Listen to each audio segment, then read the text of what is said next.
Jaya Radha Madhava Kunja Vihari. So, Hare Krishna. I would like to welcome you in one more series of interviews. Books are the basis. And today's guest, today as a guest, we have Kosa Rupa Prabhu, who is Srila Prabhupada's disciple. She joined ISKCON in the 70s. She will also tell us a little bit about her life. She's also a wife and a mother and a writer, author of children's books. We will also mention that a little bit. And we will talk about your experience of why it is important to read Srila Prabhupada's books, how people can connect with Prabhupada's books, and everything that we talk about in this series. So thank you very much for coming. And so can you please, that we start, tell us a little bit how you joined ISKCON. I know that you are very much connected actually with Prabhupada's books because you were a Sankirtan devotee as well, distributing for many, I could say decades, right? Yes, you can say decades. I'm still distributing Prabhupada's books and still trying to find novel ways to present Srila Prabhupada's teachings for different ages of children and adults who are big kids. When I was thinking about it, I actually first encountered Krishna in 1971.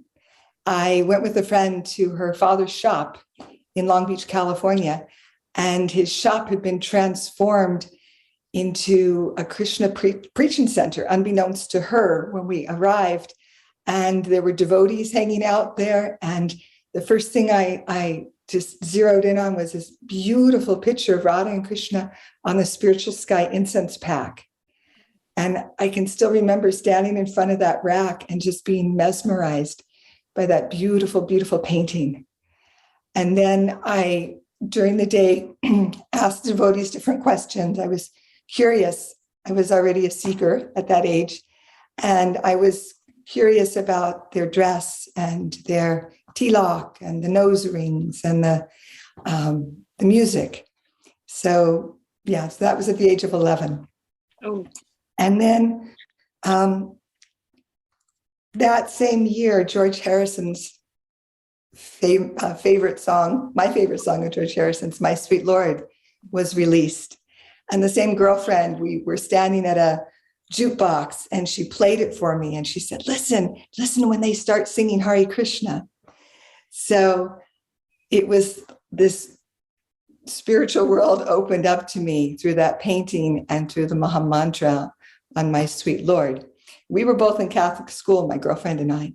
So we were very, a bit protected from the greater society, and, prayer and discipline, self-discipline was a part of our life, a very strong part of our life.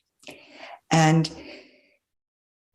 in 1972 or 73, my older sister brought home a Srimad Bhagavatam. She had given a donation in San Diego and brought home a Bhagavatam. And I never got to read it. She always had it in her room or somewhere else. But I remember looking through the paintings and I remember seeing the photo of Srila Prabhupada. And then I started seeing posters of Krishna art in friends' houses and in other stores. And the first karma signs appeared. In a store you go in, stealing is bad karma. So this was, early 70s. This just started brewing. And then in 74, my other sister and I, we moved across the street, just one block south of the Hare Krishna temple in Laguna Beach. And from that point on, we could see the Maha Mantra sign from our balcony. The beach access, public beach access was right next to us. So the devotees came by every day, multitudes of devotees with their bead bags. And you could see Tulsi Devi's greenhouse, and the devotees out tending the gardens from our flat. So then I started meeting devotees. I started meeting friends of devotees, started hearing all kinds of things, good and bad. And my sister and I we were already vegetarians. So we kept hearing about the Sunday love feast and the Wednesday feast at the Krishna temple. So there was a definite draw, but there was also all this bad talk about the devotees that it was confusing to know whether or not to, so I was cautious. But then my girlfriend, her sister was a devotee, and she loaned me Prabhupada's Teachings of Lord Caitanya. And that was my first book, which, if you've read it, is not an introductory book. Oh. It's not an easy place to start. Yeah, the highest philosophy. And I was sincerely studying it and trying to make my way through it. I remember when I got to the chapter on the 64 explanations, the Atmarama verse. And then luckily, my sister had been in San Francisco, and she met a devotee at Fisherman's Wharf. And this was one of the top Sankirtan places in those days. And when she told him, she said, yeah, my sister's chanting Hare Krishna. She's reading. And he said, oh, and he gave her Prabhupada's Krishna book set to bring to me as a gift.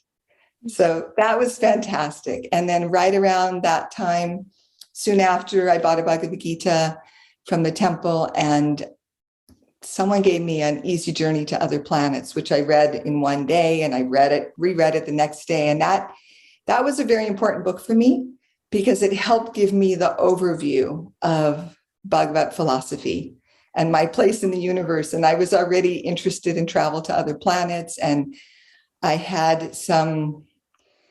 definitely had yogi tendencies. And as a child, I had past life remembrances. So reading that was just such a blessing. And I don't think it was a long time before I went back and finished the Teachings of Lord Caitanya.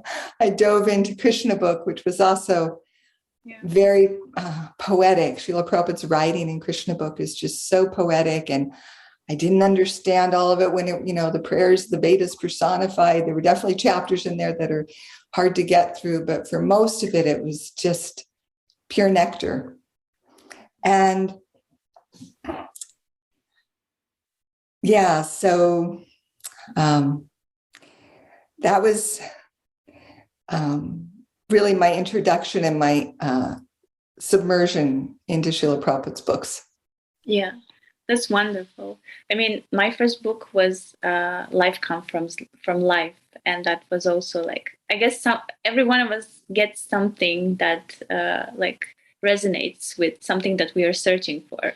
So it's quite interesting how, and also I remember that Madhavananda Prabhu also said that the first book that he got was Teachings of Lord Caitanya, which was like the highest philosophy. But for me, when you say all these things, it seems like Krishna was really calling you first through the pictures of Radha and Krishna, and then living near the temple and always encountering devotees, and at such a young age, actually. So for me, that's really, really fascinating. So when did you then decide to join the devotees? Well, my sister and I had been living on our own for many years without parents. We had a kind of an unusual upbringing. And so we were extraordinarily independent. So I was on my quest, even from the age of 9 and 10 in Catholic school. I'd been writing prayers to God, please show me the path to you, please. I mean, I was very intent. I mean, that's, as a child, I was reading books about the saints, and that was my focus. So then, as much as I loved and appreciated the nuns, I didn't love and appreciate the Catholic Church. I saw too much hypocrisy, and I didn't love and appreciate the priests. I also saw a lot of problems there with the smoking and the drinking and the, challenges that they have. So I was I started looking east, and I went to hear from Krishnamurti in Ojai, in the Oak Groves. I think I was 14 or 15 there. I was going to Paramahamsa Yogananda's Science of Self-Realization Fellowship. I was reading everything I could get my hands on. And so once I was reading Prabhupada's books, then it was like, okay, I could brave the temple. And I went with my girlfriend who had loaned me the teachings of Lord Caitanya for the first Wednesday night program. And it was just like my heart cracked open. I loved the kirtan. I danced in the kirtan. I ate.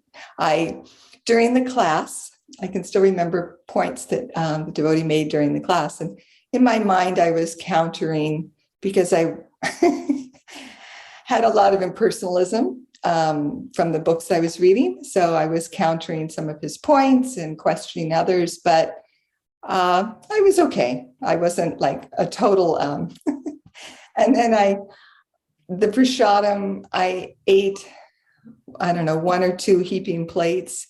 I mean, I'd been living on avocado sandwiches and salads, smoothies. So this was like, everything was a new life experience, every touch and taste of, the prasadam. And I took home a 3rd plate for the next day. And I think sometime after midnight, I ate it. It was just, and I was just, I had, Prabhupada had opened up the door to the spiritual world for me. And I was mesmerized in so many ways. And it was really interesting because that first Wednesday night feast, I sat next to a devotee, or actually she came and sat next to me because she saw how enthusiastically I was chanting. So I was a good prospect. And we were talking some philosophy, and she was talking, the difference is we have the parampara. And I was still bringing up my impersonalist teachings and all of that. And then she said, you've already tried every kind of sense gratification in the universe to get to the human form of life. You've had it all, every kind of intoxication, every kind of sex, every kind of, every sensory experience. You've already had it. Now Maya can see that you're attracted to Krishna. So she's going to offer you whatever you want in the material world. And I'm like thinking, I'm a 15-year-old teenager. I'm like, okay, tell me more. It's like, it's going to offer you anything you want in the material world. So, but none of it will satisfy you. None of it will make you happy. Once you get a taste for Krishna consciousness, once you get a taste for chanting, everything else pales in comparison. Everything else will just be a disappointment. Mm-hmm. And I was like, whoa. So this, I left the temple. Actually, my shoes had been stolen. I had just bought them this morning. That morning, I had bought a brand new pair of Birkenstocks that were like, even back then, they were $60 or $70. And it was a lot of money. And I was like, oh, well, I know the devotees didn't steal them. It had to have been one of the guests. And then my next thought was, maybe Krishna doesn't want me wearing leather. And that was it. That was the last pair of leather shoes I've ever bought. So I was walking home barefoot, which was, actually I was walking over to a friend's house first and barefoot. And I was chanting Hare Krishna in my mind. And the Maha Mantra, Hare Krishna, Hare Krishna. And I was like, okay, you can turn it off now. Krishna, Krishna, Hare Hare. It's like, turn it off. Hare Rama. I'm like, oh no, they're right. The critics, the brainwashing, it won't turn off. And I honestly, with all my self-control, I could not get the Maha Mantra to turn off. It just kept on repeat in my head. And then, a couple of blocks into this, I was like, anyways, just let it be. Krishna's blessing you somehow. You don't know how, but Krishna's blessing you. Mm-hmm. And then I went to see this friend, and it was such a contrast between the blissful devotees and this friend. And it was like, I don't belong in this other world anymore. I belong in that world. So and I know everybody's had their own, experience. It's like, it's very unsettling when you feel like you've got a foot in 2 different boats, and you're rocking back and forth. So the next day after I was in high school, so after school, I came into the temple and there was nobody there. And I offered my obeisances before Srila Prabhupada. And in those, Prabhupada was still on the planet, so we had a large photo of Prabhupada on the Vyasasana. And when I sat up, I looked right into Prabhupada's eyes, and it was just like this realization that came in a physical and mental and spiritual surge, all happened at once. And it was like I recognized, this is the teacher I've been looking for. This is who I've been looking for my whole life. And it was just so transformational. And Prabhupada's love and kindness that just emanated from him was like, I just like feeling that shelter, that refuge, 100%. And then again, my materialistic mind came in. It's like, he's the guru of the Hare Krishnas. You're not going to be a Hare Krishna. You're not going to be a Hare Krishna. It's like, this is all fun to come and sing and dance, to read the books, to enjoy the prasadam, but this is not going to be your life. So. It is in the end. Yeah. Yeah. Well, and I was too young to, I was too young anyway. So it was just like, okay. So then things started speeding up. I started going on Harinam and making garlands and cleaning the temple. And I was still going to school. But two girlfriends, we all were coming into Krishna consciousness together. And we made our own long skirts. This is 1975 or maybe 1976 early. And we're wearing long skirts, our hair braided. And like, this was the era of mini skirts. And we were in a beach town, Laguna Beach. So we were really the odd ducks. And quite a few teenagers over the years had joined at Laguna Beach High School from the high school to the temple. So there was a moratorium that the Hare Krishnas were no longer allowed on campus because they used to teach there and distribute prasadam there. And because of the outrage from the parents, it was, an alarm if someone was going to the temple. So my father was called in to a parent-teacher conference, and my teachers were concerned, And it was so interesting because my parents were actually a little relieved because I had two older sisters and they were getting themselves into trouble. And I wasn't. I was still following our Catholic upbringing and, wasn't out with boys and wasn't, So they were like, well, this is one kid we don't have to worry about. So, but there was still the cult problem. And in the 1970s, it was a big problem, the cults and the deprogrammers. And a deprogrammer did, a few months later, approach my father to see if, to try to persuade him to deprogram me. Mm-hmm. So big money. It's big money. Fortunately, my dad and my mom didn't go along with it. So that was good. So I cannot imagine that there are people whose job is to deprogram other people. So that's really, it's scary in a way. So it was very scary and it was very real. And I knew other people who had been kidnapped by deprogrammers who had been really both physically and psychologically tortured. So, that's a whole nother story. I won't go there. Yeah. But that actually came through Robin George, and that was a whole other thing. So we'll stay focused. Yeah. On Prabhupada. But that would be a fun story sometime. Yeah. So. Yeah. Thank you. Yeah. So, but after that, after all these incidents, after that, I know that you were still really young when you joined the temple.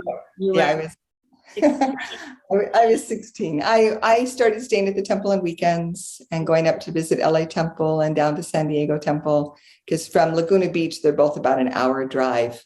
Mhm. Yeah. And so, I mean, wow. Laguna Beach was it was a house at that time, a duplex. It was small and just a handful of devotees. And then going to Los Angeles Temple, big Gornitai, beautiful Rukmini and Dwarkadish, Jagannath, Baladev, Subhadra, all the beautiful original oil paintings, and hundreds and hundreds of devotees. And I remember the first time I was standing in front of Rukmini and Dwarkadish and praying to Rukmini Devi for her blessings. And then one of the pujaris came out and she gave me Rukmini's bouquet. So nice. And I just felt always like, oh, I can always come here and take shelter of her in my mind, in my heart, in person or from a distance. And I actually got to stay in the Los Angeles Temple for about a year doing book distribution at LA Airport. Yeah. So that was your first. That was later. Yeah. So then, what happened though? I started chanting japa regularly and increased until I was at 16 rounds and following the principles. Oh, I went to Hawaii briefly with my sister, and it was a kind of a scary time because I ended up there in Hawaii all by myself. And I met the devotees, and I got a Back to Godhead magazine, and I read it and I reread it, and I visited the devotees in the park for prasadam. And I was considering moving into the temple there, but I had to go back to Laguna. So then I was like really in a quandary. What do I do? I haven't finished school. I haven't even finished high school. I was already taking colleges. I was taking college classes. So I already had no illusion about college being like considerably better than high school. I was in an alternative section of the high school where we had a lot of independent study. It was just about 40 or 50 of us. You had to qualify to be in this alternative education program. And it was completely different than regular high school. And it was very stimulating academically. And over half of us were vegetarian. So all of our field trips were vegetarian. Our teachers were extraordinarily open-minded, open-hearted. They tolerated me arguing with them, Bhagavatam philosophy,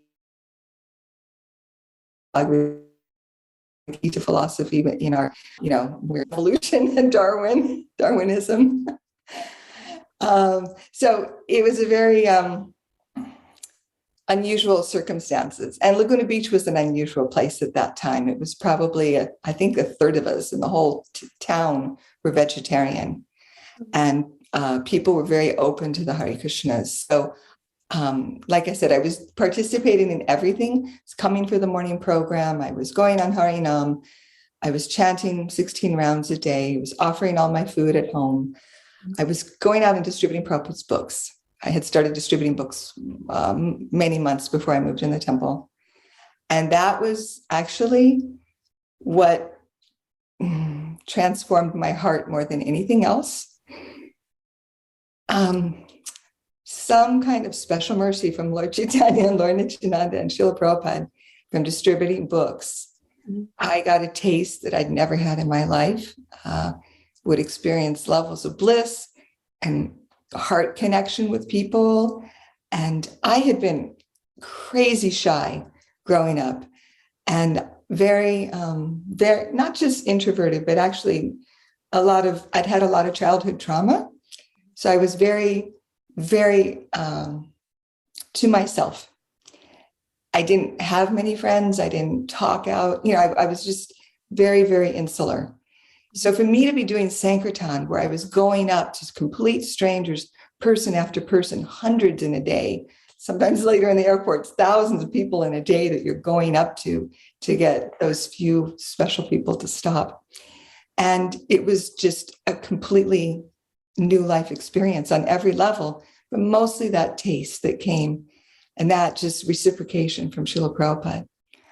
And actually, I recently read Hari Sori's newest book, Return to Vrindavan. And if you haven't got a chance to read it, please do. And it was interesting reading that because it chronicled,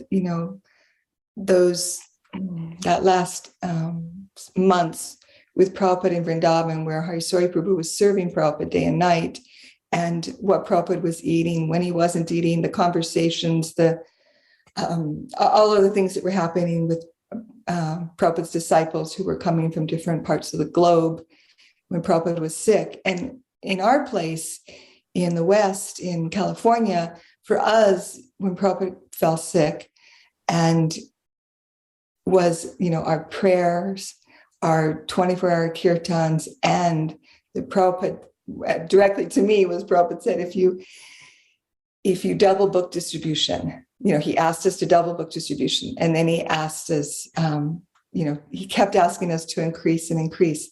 So I had ideas that I wanted to be an artist for Krishna. But I was, like I said, I was already out distributing books. So from the day I moved in the temple, I was on book distribution 6 days a week. Mm-hmm. And in those days, they were long hours. We distributed 8 to 12 hours a day, mm-hmm. plus the morning program and the evening program. So, but that was like my heart connection with Srila Prabhupada, and I was very competitive, and I wanted him to see my name on the Sankirtan newsletter every week. I had to be the top distributor in our temple to get my name on the newsletter every week. And plus our temples were competing with the other small temples around the world. And, but just, so what we knew was, praying every day, my dear Lord Krishna, if you so desire, please cure Srila Prabhupada. And then our firm belief that if we if we were serious about distributing books and chanting kirtan, that Prabhupada would never leave. So, of course, I could say that was naive, but,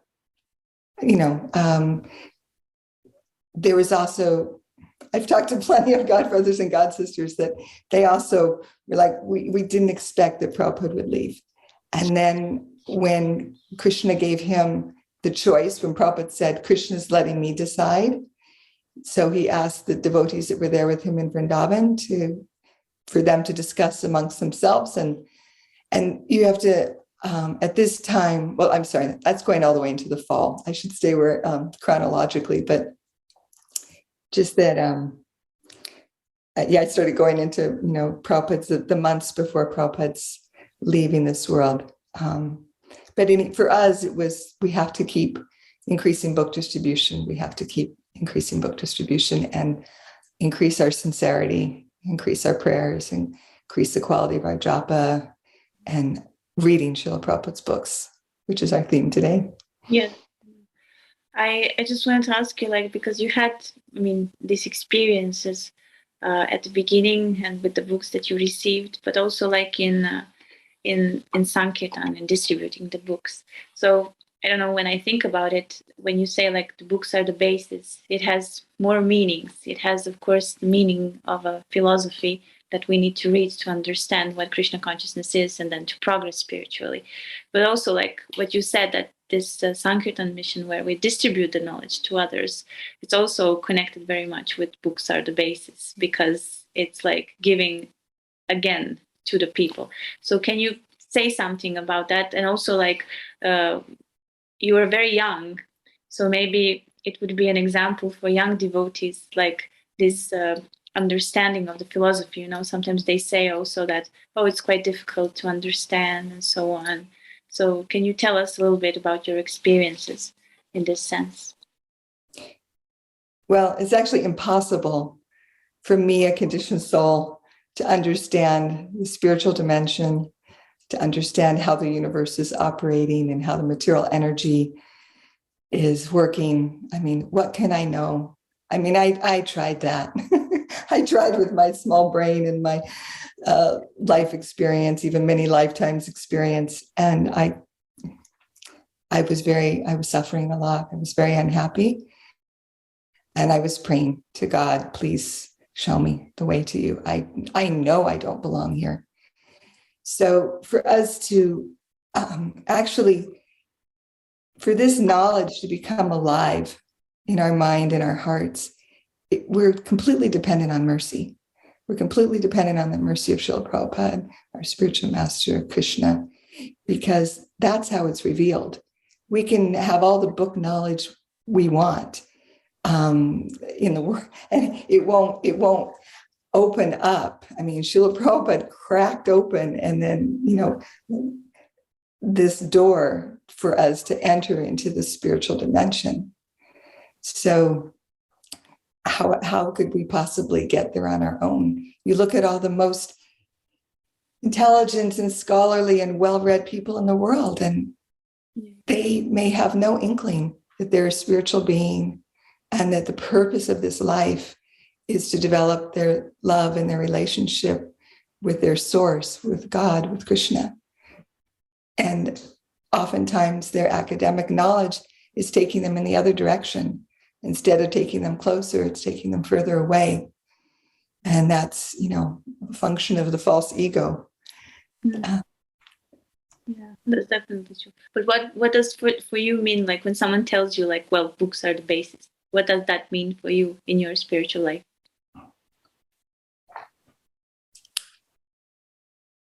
I wouldn't have met Srila Prabhupada without those first books in Back to Godhead magazine. I wouldn't have come to the temple.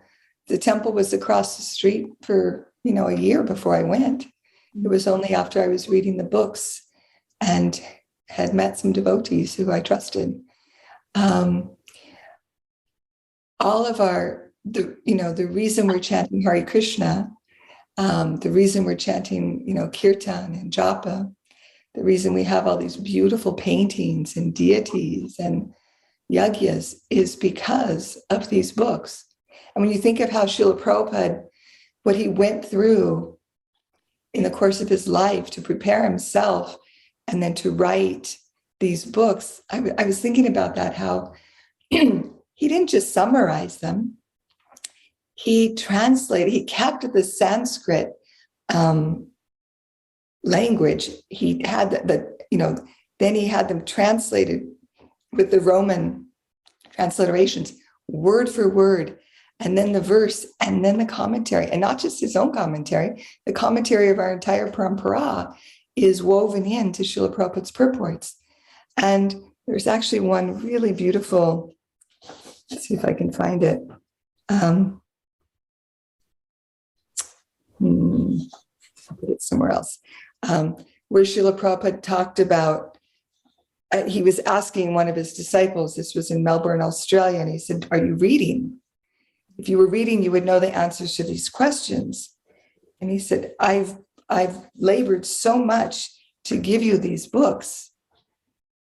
If you do not read, what can I do? So if we want Srila Prabhupada's association, if we want Srila Prabhupada's mercy, his blessings, and his transcendental knowledge to infect us, affect us, and help with our internal transformation, then we have to participate in it. The mercy is already there.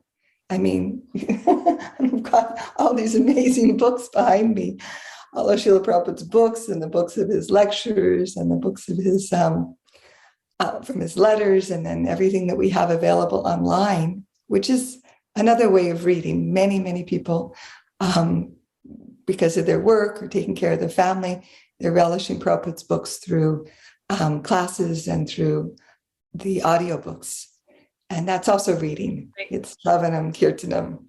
So yeah, because anyway, the books are meant to be heard in a way, whether through the ears or the mind. So that's definitely so. And can I ask you, like, what is your favorite book of Srila Prabhupada? Well, I would have to say a book, Bhagavad Gita. I don't have a favorite book, and I don't have a favorite volume of the Bhagavatam. It kind of different times. I'm reading second canto right now. I do read second canto more often than some of the other volumes. It's Yeah, some of my favorite. I also I go back and over again to the story in the Bhagavatam of Dhruva Maharaj and Prahlad Maharaj, and I'm doing a study of the 10th canto right now because I'm working on some children's books, Krishna children's books. So 10th canto and Krishna book. A lot of my reading is, I don't know if I'd say dictated by what I'm working on for my service, either classes or seminars I'm preparing, or a book or books that I'm writing. Mm-hmm. So it's very nice. And I mean, you are author of children's books. So I know that The Prince and the Pole Star is actually about Dhruva Maharaj, right? it is. This was this is coming up on its 20th anniversary. Oh, nice. And it's so fun. We hosted a kirtan program on Saturday for Krishna House in Gainesville, and we had about 25 young, bright, enthusiastic chanters. And one of the young women saw the book and she said, "Oh my gosh, you're Kosha Ely?" She said, "I grew up with that book. That was my favorite book." And CD, the audio CD. She goes, "I know it verbatim." So I get to have that reciprocation or I often when I travel, because this book made it all over the world. It made it. I was on a little island, Innisrath in Ireland, Mm-hmm. and the children all had the book. And I was in New Zealand at the Gurukul, and they used the Gurukul and they used my book in the Gurukul curriculum. And so it's such a, I'm very grateful that Prabhupada arranged for me to have this service, because it's kept me close to his books and close to the upcoming generations, because I'm often asked to do storytelling for kids and children's programs. Yeah, because that's actually quite important, because that's what I heard. I'm not a parent, but I have friends who are. And I know that sometimes it's very challenging, like how to engage your kids in Krishna consciousness, how to actually make them feel happy when they come to the temple. How can they also be inspired with everything that is going on? So that's, I mean, that is your service through these books that you give to kids. And it's very nice to see that they're very happy with them. And I hope you will write more also. My senior most god sister, Govinda Dasi, she's definitely been my big sister all my life. Her coloring books, I was coloring these when I was coming to the temple, and I'm helping her publish these so that they're available again for children through our nonprofit Arts Vaishnava Culture, getting her books reproduced. And I work with also my god sister Pranada. Mm-hmm. Yeah. With her books. This is her newest one, Bhakti Shakti. This is another book I'm rereading right now. I've already read it a couple times, but I get so much out of it every time I read it. I just keep revisiting it. So, but I do recommend in our study of Prabhupada's books to also really contemplate how to present the message to different audiences, because it gets like turns on different parts of your brain. If you have the opportunity where you're speaking at colleges or high schools, universities, the different age ranges, the different interests, what the different topics might be, whether it's in the humanities or comparative religion or in the arts. If you're speaking at yoga centers where there's a variety of ages and a variety of life experience, if you're speaking to teenagers whether it's a Krishna conscious youth group or some other, kind of program, to just and then young children, which in some ways is the most challenging of all, because you got to figure out how to tell a story in a way that pulls them in, because they're not going to just be polite. Like as kids get older, they're accustomed to school and they have to just be polite and sit there whether they're interested or not. But young children, you don't have that they don't have that already set in them. So you've got to figure out how to engage them in a way with your words, with the pictures, with some activities that Krishna consciousness or the story that you're telling can come alive for them. So. How do you do that? Can you give us an example? Like maybe someone else would also be inspired and doesn't know.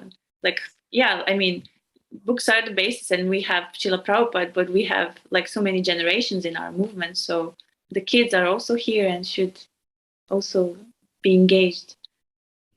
Well, like in The Prince and the Pollster, the story of Dhruva Maharaj, when it's there interactive in the text, but to get the kids chanting, sitting in a lotus position, in their, and eyes closed, Om Namo Bhagavate Vasudevaya, chanting the mantra given to Dhruva by Narada Muni.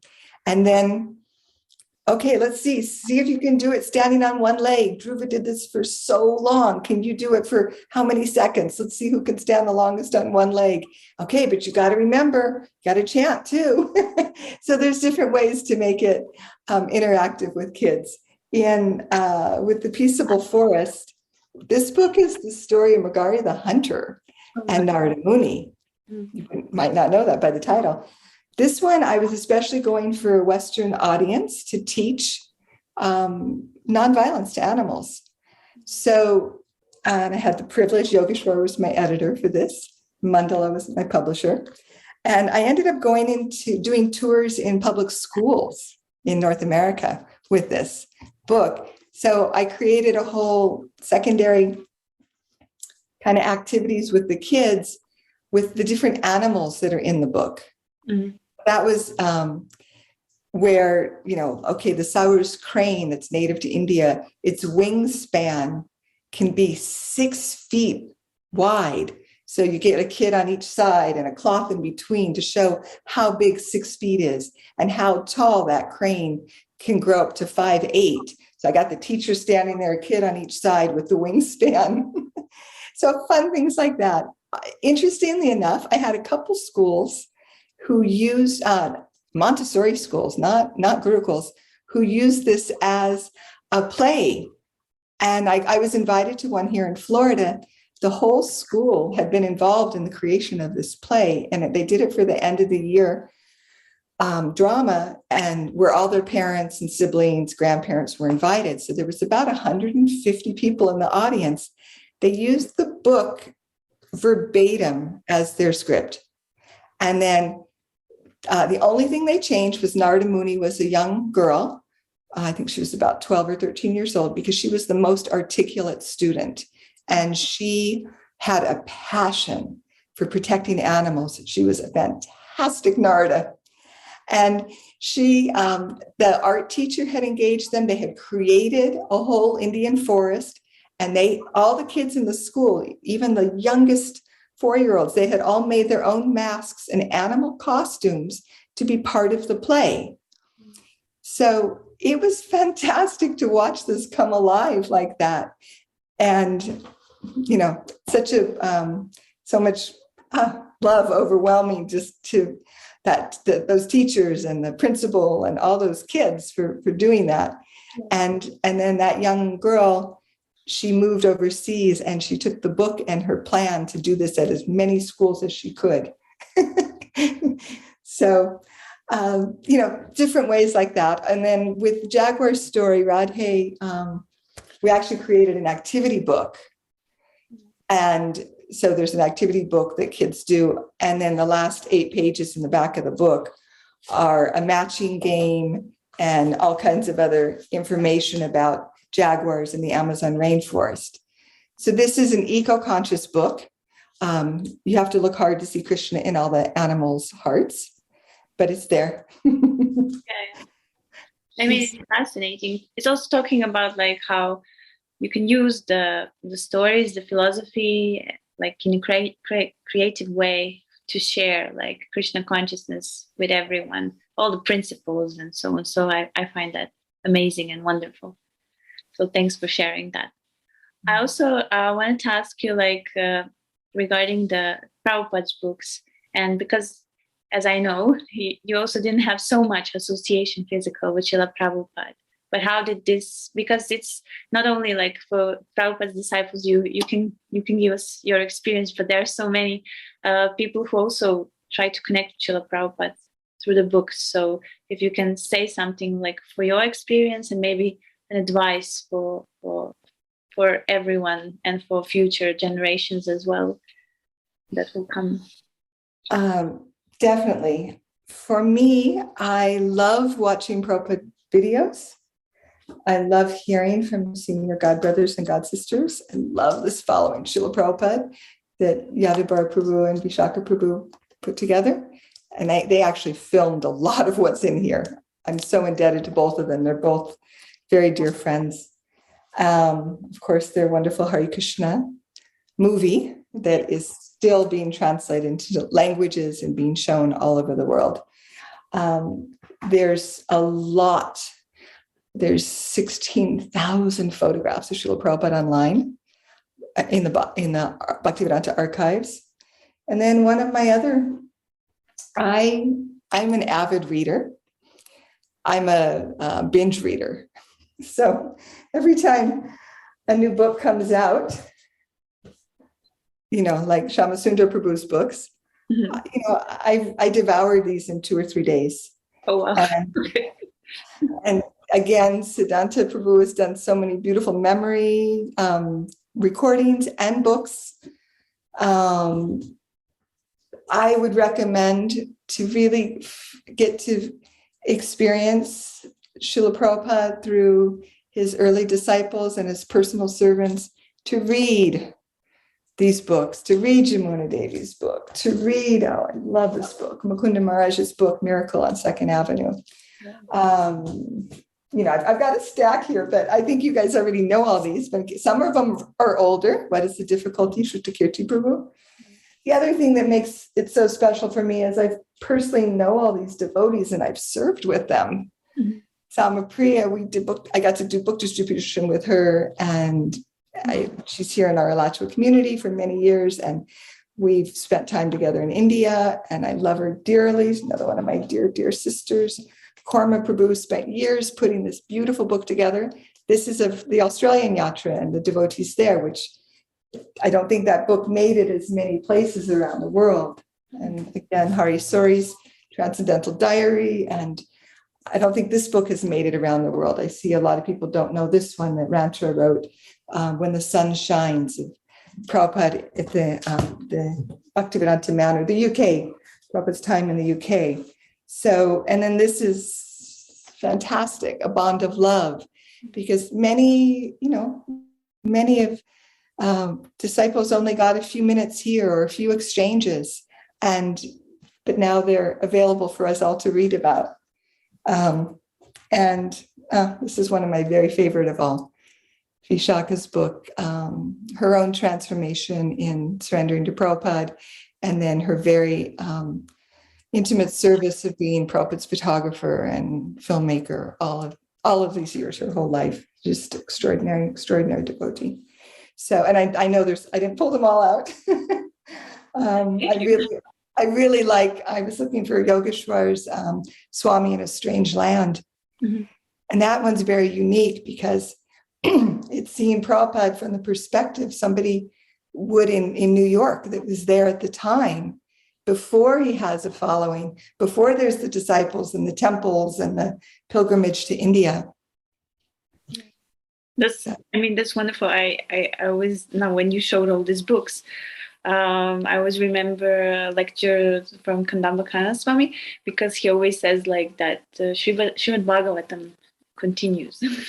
Actually, Chaitanya Charitamrita is just a continuation of Srimad Bhagavatam, and then the next continuation is the Leelas of Srila Prabhupada. So basically, this is wonderful. And I didn't read all these books, but some I did, and I can also say that it really makes you eager to read more Srila Prabhupada's books and to appreciate Srila Prabhupada, for what he did. When you also, it's it brings you closer, and these are witnesses of that time. So it's wonderful. Yeah, thank you for sharing that as well. And well, I can see that. I mean, I can see and hear that you really love to read a lot. So this love for reading, I mean, if someone has difficulties in reading, how can one develop? I know you said mercy. Of course, we have to have mercy to understand and so on. But how can we inspire others to go on this path and actually to see this nectar and to how to say experience it? Well, share what you're excited about with them, with others. Sometimes when I even have an aha moment, or I have a realization, or some light goes on, I'll just speak it out loud. I teach public speaking, and one of the ways to remember those aha moments or what you've read, even if there isn't somebody personally there, you can just, like Prabhupada said, speak it to the four walls. Because when it goes from being inside in the mind to out here, it takes another form. And then you're hearing it also. So I think it's compartmentalized, or it goes into a few places in the brain instead of just one. Because you're thinking it, then you're speaking it, and then you're hearing it. So now you've got three ways that you're harnessing that realization or that excitement over something that you've understood. Yeah. We had a guest, Nikunja Vasini, and I mean, I also know her personally from Radhash, maybe you know her also. And she always loves to read with people, because there also you can like exchange. So are you a loner, or you also write like group reading? I'm a loner for reading, but when there's another group going on, my husband does, if he's got 2 or 3 reading groups that he does online, different countries. So I'm there for that. I'll be in the background working on some art, or so I always have to have something happening with my hands. So if I'm in a class, you're going to see me drawing or making garlands or doing something, sewing. So it's hard for me to just sit. Okay. Yeah. So for all of you who are like me, don't worry about it. Just always bring your. There was one question on about taking notes. So I love taking notes, and just a few tips on that. If you use different colors, you remember much more. And if you draw things, don't just write words. Anything that you can represent with pictures, the mind remembers in pictures, not in words. So if you add color and you add pictures to your notes, and whatever squiggles and doodles and whatever else you want to do on that note page or notebook, it will help you remember more. Mm. And it'll also, I don't know how many dozens of notebooks I have everywhere. And because I also intersperse with art and stuff, I'll often have people picking things up, and they'll just start reading the notes and looking at the pictures or the doodles and all of that. I'm like, wow. And then they get drawn in that way. So, but that's very helpful when you're taking notes. And for many of us, or some of us, it's very helpful for keeping focused attention while in a class or reading. Yeah, that's definitely helpful. There's one more question I wanted to ask you, because it is, when you go to Bhakti Shastri, that is where the teachers teach you that we should see the world through the eyes of the scriptures. So that's also one of the reasons why we should read. And how are you with that in your life?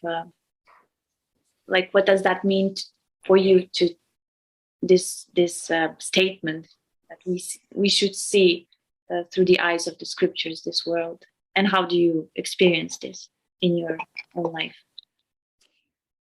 Well, I'm reading about Lord Brahma's prayers for creative energy, and as a conditioned soul, my perspective is so tiny. So to be able to see, not only from Brahma, because Brahma had a problem seeing it too. So to be able to see it from Srila Vyasadev's perspective is more meaningful for sure.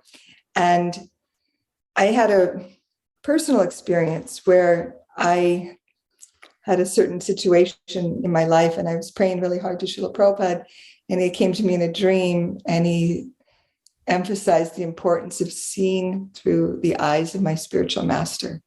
Mm-hmm. And that was even more personal for me than seeing through the eyes of the Shastra. It's non-different. Yes. But it's like, it made it just very personal, very real and alive for me, Prabhupada giving me that personal instruction.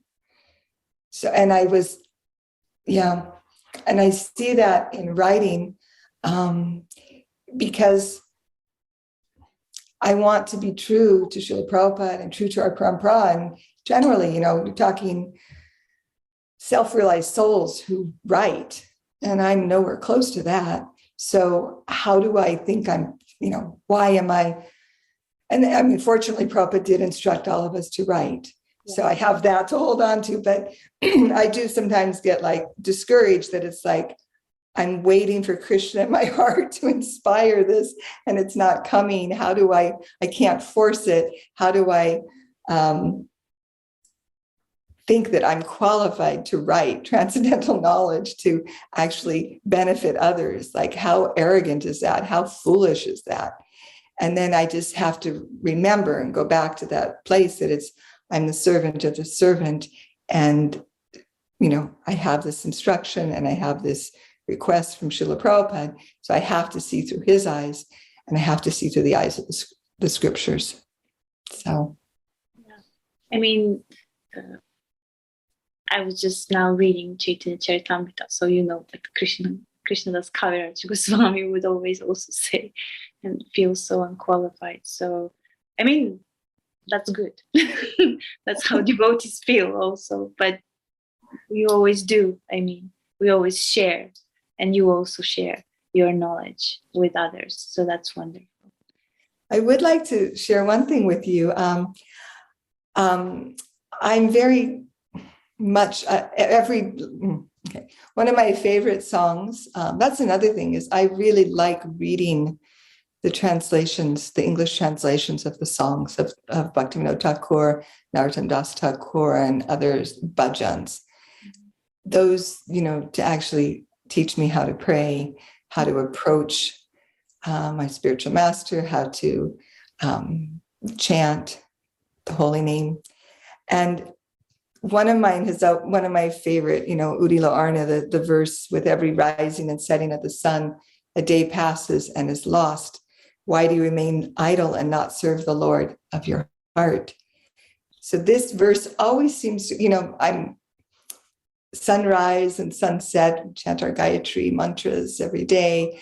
And we live at the beach now. So I'm on the beach for sunrise and I'm at the river for sunset. So I'm very, much clued into the cycle of each day. And I heard this actually first as a class, and then I grabbed it, and I'll just give you the summary of it. When Prabhupada is speaking. So this is from second canto, and it's a class Srila Prabhupada gave in Los Angeles in 1972. Ayur harati vaipumsam udyan ashtam chayan aso. Both by rising and by setting, the sun decreases the duration of life of everyone, except one who utilizes the time by discussing topics of the all-good personality of Godhead.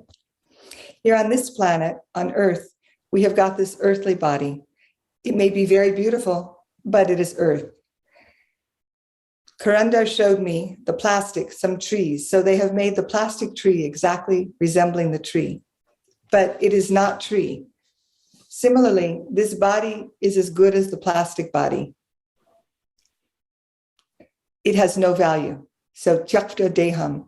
So when Krishna says that after giving up this body, death means to give up this plastic body and take another plastic body. That is death. So tyaktva deham, Krishna says, anyone who understands me in truth. So how will you understand? Simply, if you hear about him, then you will understand. So hearing is not a difficult job, but you must hear from the realized soul. That is satam prasangam mama viryasam vida. If you hear from a professional man, that will not be effective. Hearing must be from sadhu, from devotee, from the lips of the devotee. Just like Shukadeva Goswami was speaking to Maharaj Parikshit, or even if you hear yourself, you read books, you will save your life. If you simply read Krishna book or Bhagavad Gita or teachings of Lord Caitanya, then you know, as long as you are reading, the sun is unable to take your life. It is not possible for the sun to take your life. So if you constantly read, then where is the opportunity of suns taking your life? That means you are becoming immortal. Wow. People are very much anxious to become immortal. Nobody wants to die. Everyone knows that I shall die. So if you want to live forever, then you have to take to Krishna consciousness. The sun is rising early in the morning. Gradually, it is taking your life. If you want to defeat the sun is very powerful. It is very difficult to fight. But how can you fight with the sun? Simply by reading Krishna Katha, the words of Krishna. A moment passed in the association of a pure devotee by hearing and chanting the transcendental messages of the Lord is a perfect guarantee for eternal life, for returning home back to Godhead. Wow. Thank you so much for sharing this. This is wonderful. So this is from Srila Prabhupada's class. It's from the second canto of Srimad Bhagavatam. There's a very beautiful purport there. And then that's from a class that excerpt is on Vanipedia. Wow. And I'm very indebted to Vishnumurti Prabhu and his work with Vanipedia and all the other devotees who help with that. You know how YouTube will just keep loading. So you've got your Vanipedia subscription. It just keeps, just keeps loading the next one and the next one. So that's another really wonderful way to hear from Prabhupada is there's so many classes that are posted online and then all the audiobooks that are posted online readings of Prabhupada's books in audio form. This was really wonderful what you read. I really loved it. So thank you so much. Me too. I'll send you the link.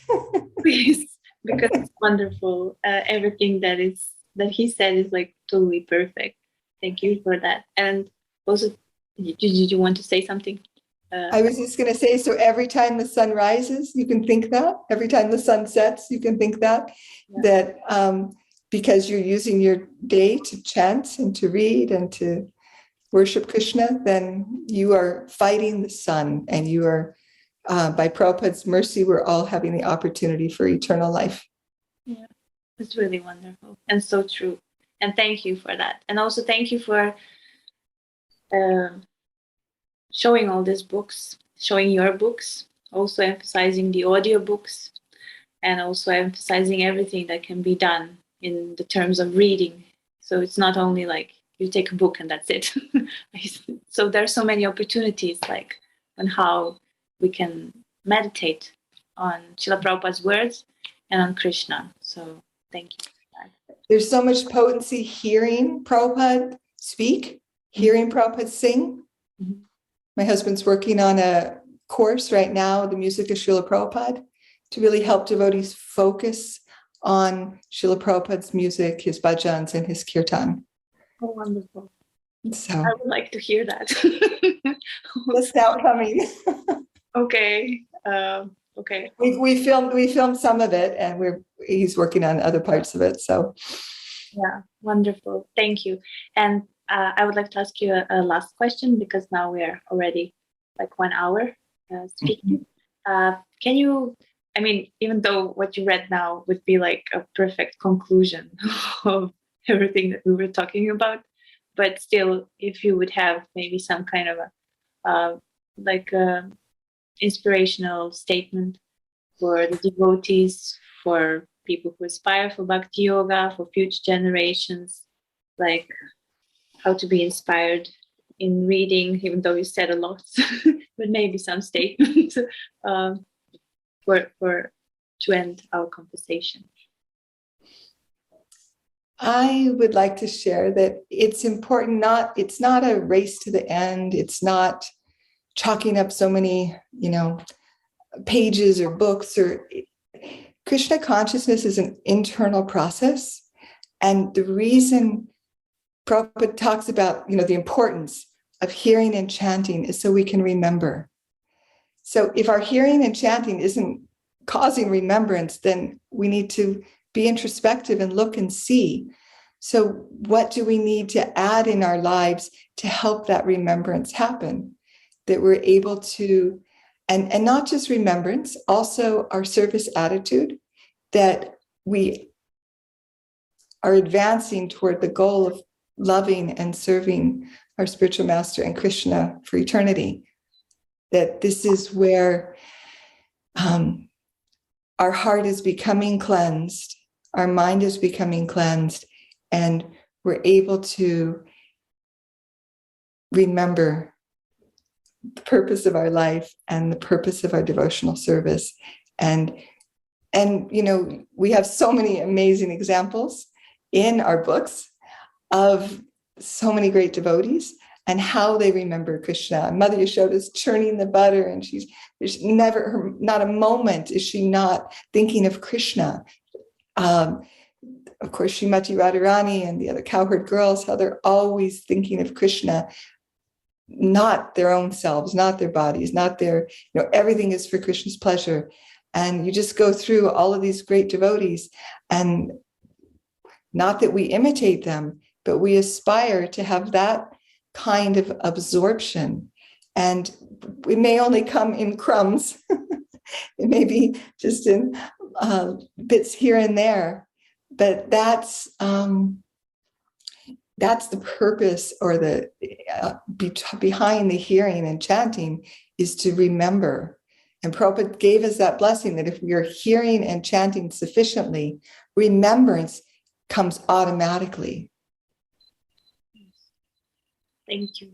That was a perfect conclusion. So thank you very much for being in this interview, for sharing all your experiences. It was really inspiring for me, and I know it will be for others. So thank you very much. Thank you so much, Lokapavani Prabhu. I've had such a nice time getting to know you, and appreciate getting to discuss Srila Prabhupada and his transcendental books. Yeah. So thank you. Thank you. Hare Krishna. Hare Krishna. Hare Krishna, Hare Krishna, Krishna Krishna, Hare Hare, Hare Rama, Hare Rama, Rama Rama, Hare Hare.